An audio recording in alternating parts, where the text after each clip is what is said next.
Existem cerca de 500 mil de autoridades eleitas nos Estados Unidos, desde a Casa Branca até os membros do conselho local, xerifes e outros cargos. 500 mil. Número grande. Os Estados Unidos é um país grande, com grandes engrenagens, uma grande máquina. O Reino Unido tem 20 mil autoridades eleitas. Adivinha quantos deles são muçulmanos? Entre 900 e 1.000, o que é menos de 5%. Você já sabe como é o Reino Unido, apenas 5%. A participação de muçulmanos eleitos nos Estados Unidos não é tão grande, mas está crescendo, certo? Esse cara é o prefeito de Dearborn, Michigan, Abdullah Hamoud. Ouça o que ele diz. Bem-vindos à Marcha Anual pela Justiça de Dearborn. Esta marcha comemora o compromisso inabalável do Imam Hussein com a justiça e a posição que ele assumiu há mais de 1400 anos contra a opressão. Que se dane você e sua opressão, e seu imã está dizendo que não temos nada a ver com isso. Os americanos não se importam com ele. Os americanos não têm interesse nisso. Mas o que significa quando você convida uma cultura estrangeira, hostil, que segue um conjunto de valores completamente diferente do seu? O que acontece depois disso? É isso que acontece depois disso. Dá uma olhada nisso. Eu não sei se esse cara é muçulmano ou não. Ele é de Dearborn. Na verdade, ele é. Ele é o primeiro chefe muçulmano de Dearborn. É. Então, muitos americanos estão obviamente preocupados com a queda de Dearborn e de outras cidades e vilarejos no Reino Unido e nos Estados Unidos. Então, eles estão protestando, o que é um direito constitucional deles. Protestar faz tanto parte do que é ser americano que essas pessoas nunca vão entender, porque protestos não são permitidos no Islã. Em um califado, se você protestar, se você for contra o califa ou a autoridade, então suas mãos e pés devem ser cortados em lados opostos. Ou você deve ser, ou você pode ser crucificado. Isso está no Alcorão, capítulo 5, versículo 33.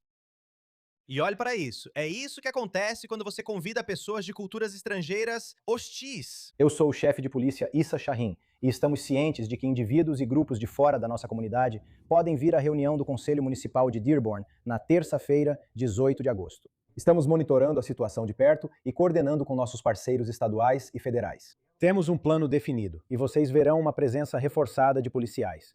Mas aqui está meu pedido direto aos nossos moradores. Por favor, fiquem em casa. Esses grupos que estão vindo para cá têm um único motivo, que é provocar uma reação e gerar atenção. Se ninguém aparecer para reagir, eles não têm nada. A coisa mais poderosa que esta comunidade pode fazer é se recusar a dar audiência para eles. Se você tem assuntos a tratar com o conselho, seja bem-vindo e você estará seguro. Nós vamos garantir isso. Mas se você está pensando em vir só para confrontar essas pessoas, não faça isso. É exatamente isso que eles querem, e isso coloca você em risco. Deixe nossos policiais fazerem o trabalho deles. Não deixe que um punhado de forasteiros cheios de ódio definam quem nós somos. Dearborn é mais forte do que isso. Obrigado. Então, este é um protesto planejado para o dia 18 de agosto. Hoje é 18 de agosto, na Austrália. Então, provavelmente, amanhã isso vai acontecer quando você assistir a este vídeo. Mas isso foi o que aconteceu anteriormente em Dearborn. Existe uma linha ténue entre a liberdade de expressão e incitar tumultos e coisas desse tipo. Mas, infelizmente, na maioria das vezes, o discurso de ódio também é uma forma protegida de liberdade de expressão. Eu pegaria essa pergunta e, na verdade, direcionaria para a nossa Procuradora-Geral, para ver o que ela pode fazer com a unidade de crimes de ódio dela. Crimes de ódio. Viu isso? Crime de ódio, discurso de ódio. Eles têm um problema com isso. Esses caras são completamente autoritários, o que leva ao totalitarismo. O Islã é uma ideologia totalitária. Essas pessoas, olha só a raiva no rosto dele. Para ver se há algo que possa ser aplicado contra esses agitadores e provocadores. Encontre alguma coisa. Encontre algo que você possa usar contra essas pessoas. Transforme isso em um crime de ódio ou algo assim, porque, você sabe, discurso de ódio ainda é protegido como liberdade de expressão pela Constituição americana. Venha a Dearborn repetidas vezes. E posso-te dizer, essa não será a última vez para o Sr. Lang. Ele está marcado para comparecer ao tribunal ainda este ano. E olha só, da última vez que Jake Lang esteve em Dearborn, foi isso que aconteceu com Jake Lang. Jesus. Viu isso? O nome desse cara é Abbas Abdushi, obviamente um muçulmano. Mas, felizmente, a coisa boa é que ele está realmente sendo deportado por cometer assassinato em 1999. Você acredita nisso? Ele cometeu um assassinato em 1999. E adivinha onde ele está morando? Em Dearborn. Olhe pra ele. Sem tumulto, sem violência, sem violência, sem violência, sem violência, sem violência, sem violência, nada disso, sem violência. Olha isso. Sem violência, sem violência. Of Jesus. E o vídeo é cortado.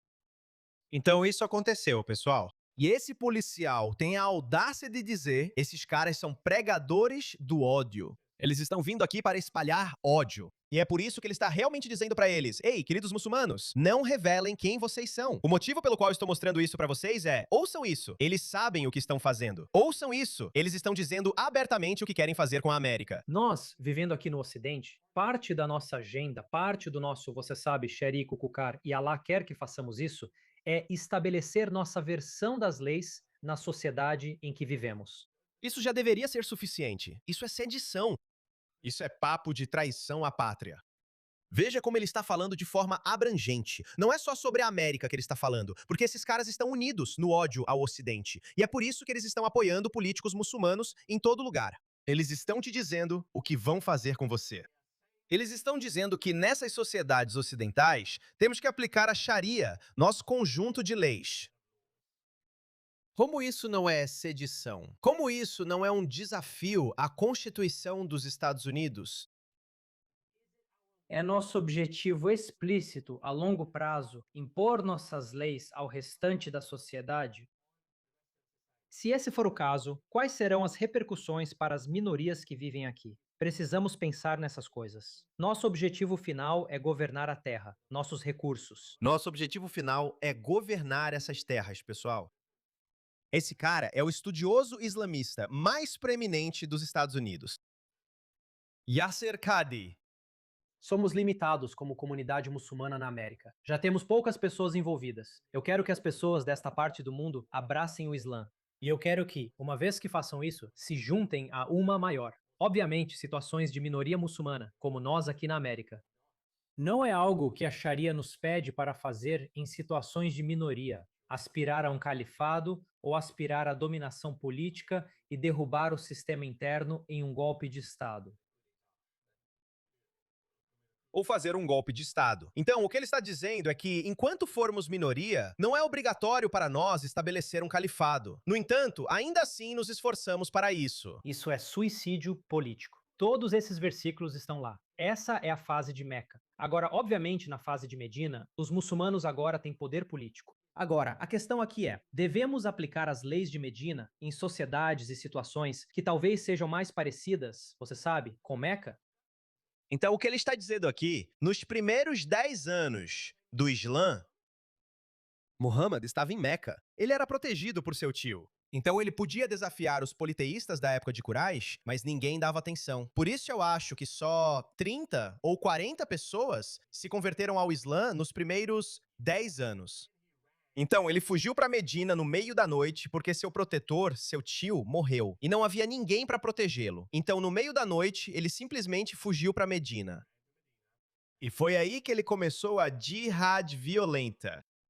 Foi aí que começou. Então, isso é conhecido como a fase medinense. Agora, foi aí que o Islã se espalhou exponencialmente, não por causa do poder da sua mensagem, mas por causa da sua natureza violenta.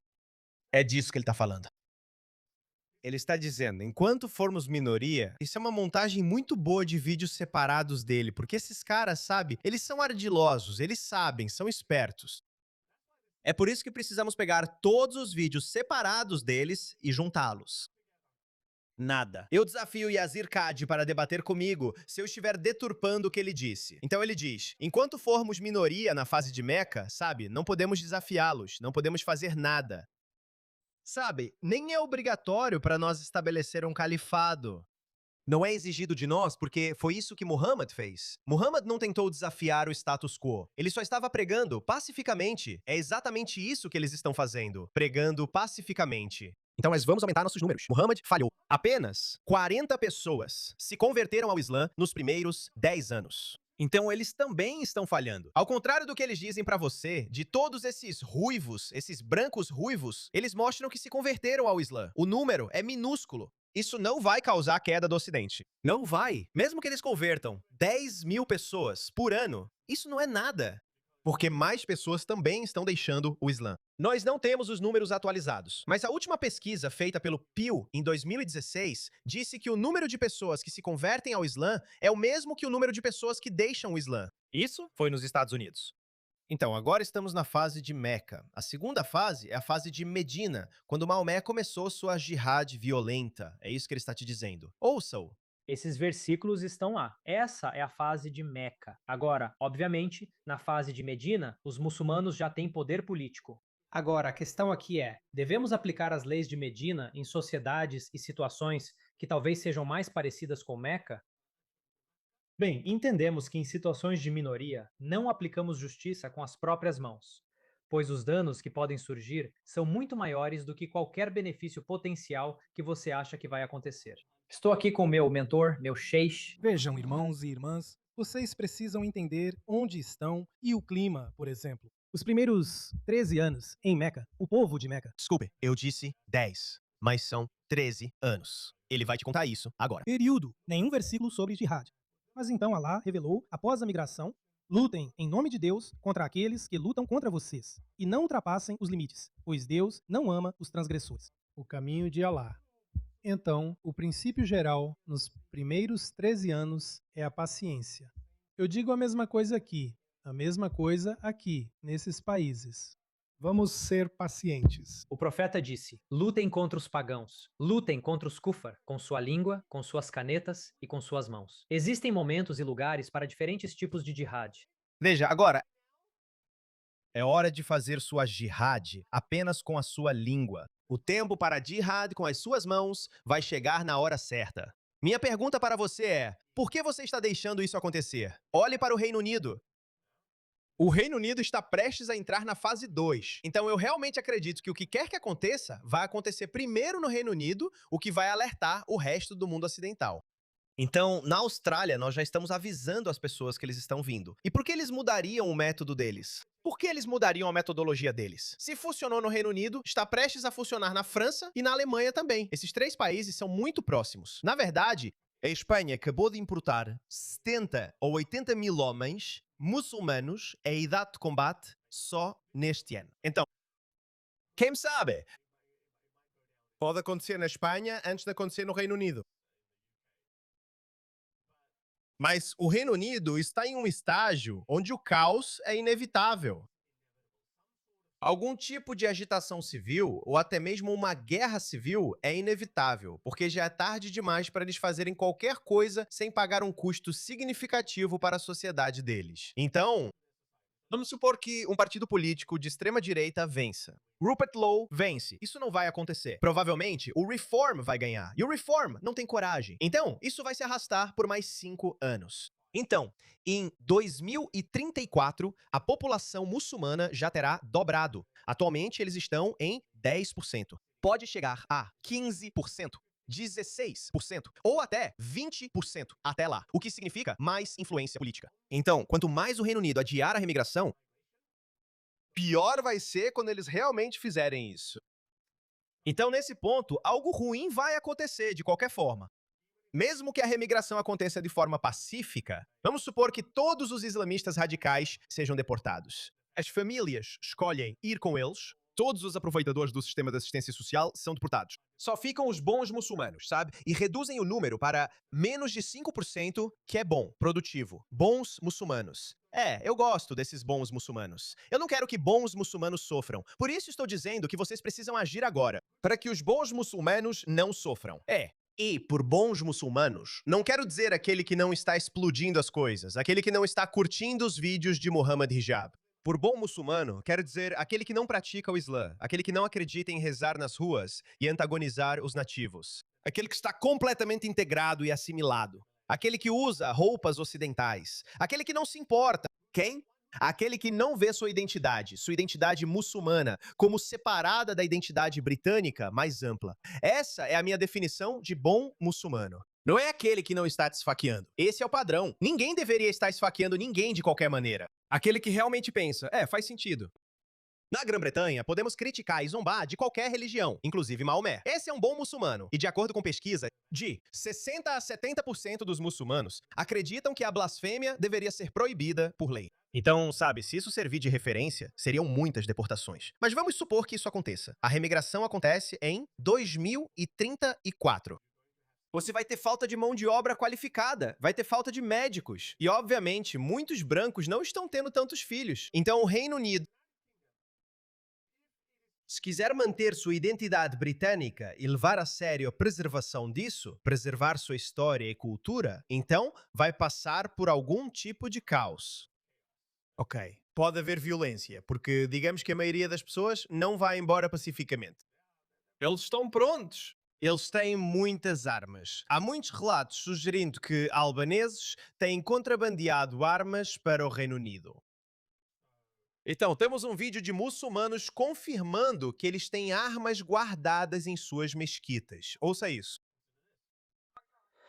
Este é um policial muçulmano. Então, eles enviaram um policial muçulmano para essa multidão furiosa de muçulmanos. E ele está dizendo: se vocês tiverem alguma arma ou algo assim, o que eu faria seria descartá-las na mesquita. E foi isso que eles fizeram. Então existe uma crença antiga de que essas mesquitas não estão apenas cheias de pregadores radicais. Elas também estão cheias de jihadistas radicais com armas. Então, muito provavelmente, vai haver algum tipo de violência. Talvez esse seja o motivo pelo qual o Reino Unido, o governo do Reino Unido, não queira mexer com isso. Mas isso vai acontecer. Minha pergunta é: por que precisamos chegar a esse ponto? Proibir toda a migração de países muçulmanos de forma rigorosa, só trazer os melhores dos melhores e não deixá-los ir para seus guetos muçulmanos. Vamos supor que exista um médico muçulmano de verdade, certo? Já tivemos alguns bons médicos e cirurgiões muçulmanos.